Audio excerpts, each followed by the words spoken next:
মানুহ বহুত আজব, যিয়ে অৱহেলা কৰে তাৰ পিছত দৌৰি ফুৰে আৰু যিয়ে গুৰুত্ব দিয়ে তাক অৱহেলা কৰে।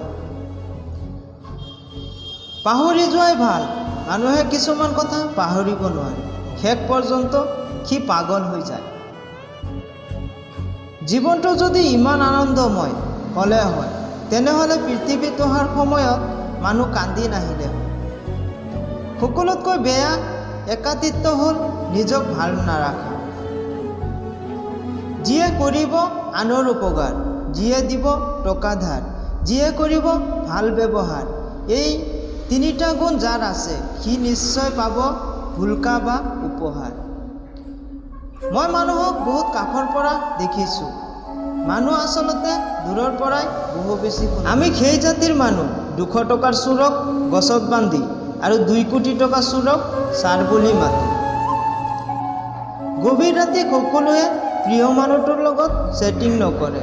কোনোবা হয়তো আছে যিয়ে পুৰণি SMS-বোৰ দেখে আৰু ভাবে মানুহ কিমান সুন্দৰভাৱে মিছাকৈ ক'ব পাৰে। এজন ল'ৰাই তেতিয়াই কান্দে যেতিয়া নিজৰ জীৱন বাজি ৰাখি পৰিয়ালৰ কাৰণে কঠোৰ পৰিশ্ৰম কৰি যায়, অথচ তাক বুজিব পৰা কোনেও নাথাকে। কোনে অৱহেলা কৰে, কোনে কষ্ট দিয়ে, কোনে কথা কয় আৰু কোনে কথা নকয়। এতিয়া আৰু এইবোৰ লৈ নাভাবোঁ, নিজৰ মতে অকলে আছোঁ, ভালেই আছোঁ।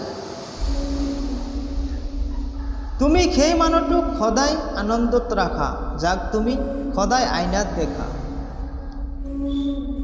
সংগত গৈ কিবা এটা কৰাৰ আগত এবাৰ ভাবক, প্ৰতিটো সংগেই জীৱনৰ পৰা কিবা নহয় কিবা কাঢ়ি নিয়ে।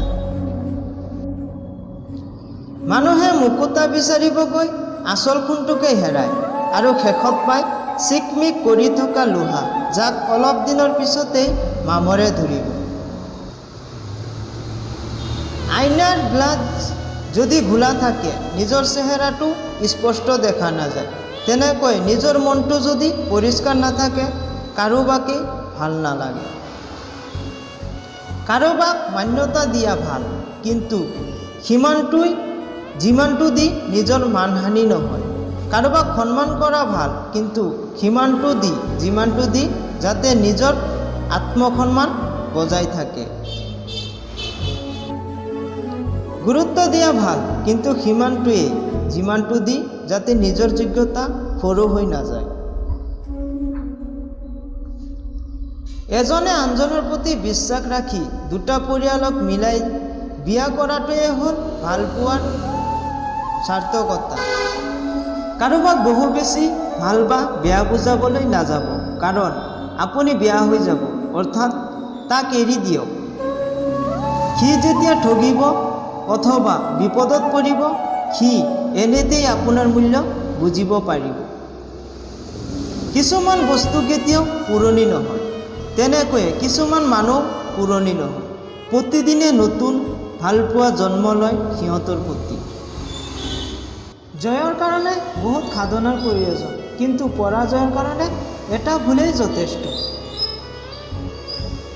ইন্দুৰ পিঞ্জিৰাত কিয় বন্ধ হয় জানেনে? কাৰণ সিহঁতে বুজিব নোৱাৰে ফিৰিত ৰুটি কিয় দিয়া হয়।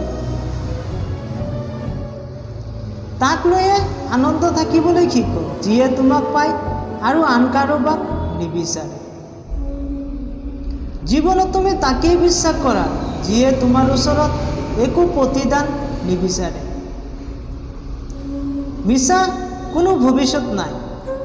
এইটো হয়তো তোমাক সুখী কৰিব, কিন্তু মনত ৰাখিবা কালি তোমাক ইয়াৰ কাৰণে কান্দিবলৈও লাগিব। গুৰুত্ব নিদিলে বিৰক্ত আৰু নিদিলে অভিযোগ, এনেকৈয়ে শেষ হৈ যাব দুটা মনৰ যোগাযোগ।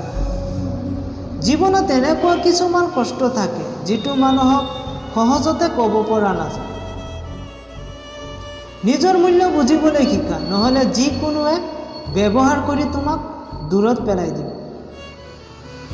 সকলো মানুহ একেই নহয়। কিছুমান মানুহ কাষত থাকিও আপোন নহয় আৰু কিছুমান মানুহ দূৰত থাকিলেও পৰ নহয়। যিকোনো সম্পৰ্ক টিকাই ৰখাৰ দায়িত্ব এজনৰ নহয়, দুয়োজনৰে সমান হোৱা উচিত। সেই সম্পৰ্ক কেতিয়াও নাভাঙে যি সম্পৰ্ক টিকাই ৰখাৰ কাৰণে দুজনে সমান চেষ্টা কৰে।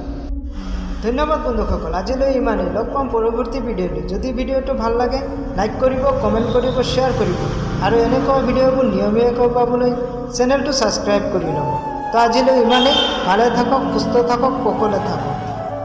জয় আই।